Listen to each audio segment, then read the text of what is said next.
খবর পাওয়া যাচ্ছে যে আরাবুল ইসলাম সাহেব আইএসএফ এ জয়েন করবেন, কি বলছেন? আমরা নেবো না, একদম নেবো না, বলে দিলাম।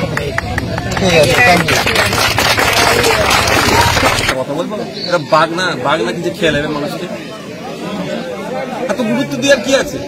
তারাও দল করে, আমাদের ছেলেরাও দল করে। তারা মমতা ব্যানার্জি আদর্শকে সামনে রেখে দল করে, আমাদের ইন্ডিয়ান সেকুলার ফ্রন্ট আমাদের দলীয় আদর্শকে সামনে রেখে আমাদের পার্টি।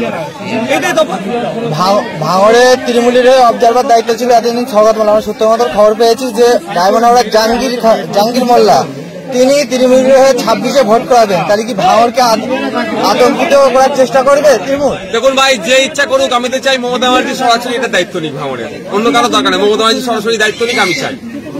সরাসরি দায়িত্ব নিলে কিছু ডেভেলপ হবে। আমি বিধানসভায় তুলছি, আমি না ফিতে কাটলো, কাজ তো কিছু হচ্ছে। ওই বাসঘাটের যে রাস্তাঘাট, ওইদিকে চণ্ডীপুরের ব্রিজ থেকে শুরু করে কিছু তো কাজ হচ্ছে, সব আমারই তোলা বিধানসভা আবাস তোলা। না, পঞ্চায়েত ভোটে যেভাবে একাধিক লাশ পড়েছে, সময় কথা বলবে। আমরা কোনোদিন রাজনীতি রাজনীতি করি না, করবো না, রক্ত রাজনীতি আমরা করতে চাই না। 2026 অতি নিকটে, আর কিছুদিন বাকি আছে। তো দেখছি ভাঙড়ের বিভিন্ন অঞ্চলে বা বুথে বুথে গিয়ে জনসংযোগ স্থাপন করছেন, এটা কি 2026-এর প্রস্তুতি? 2021 থেকে শুরু করেছি আমি, জেতার পর থেকে শুরু করেছি। আমি বিভিন্ন সময় বিভিন্ন অঞ্চলে যাই।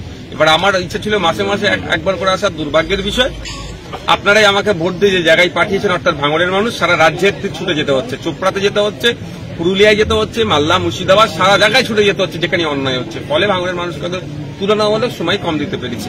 রমজান কিন্তু একটা কথা তো, যেখানে যাচ্ছে ভাঙড়ের বিধায়ক তো বলছে, চোপড়াতে গেলেও ভাঙড়ের বিধায়ক, মালদাতে গেলেও ভাঙড়ের বিধায়ক, মুর্শিদাবাদে গেলেও মালদার বিধায়ক, ভাঙড়ের বিধায়ক, পুরুলিয়াতে গেলেও ভাঙড়ের বিধায়ক। সেই ভাঙড়ের বিধায়ক এসেছে তাদের পাশে দাঁড়াতে। এটা ভাঙড়বাসীর একটা বড় অ্যাচিভমেন্ট। সূত্র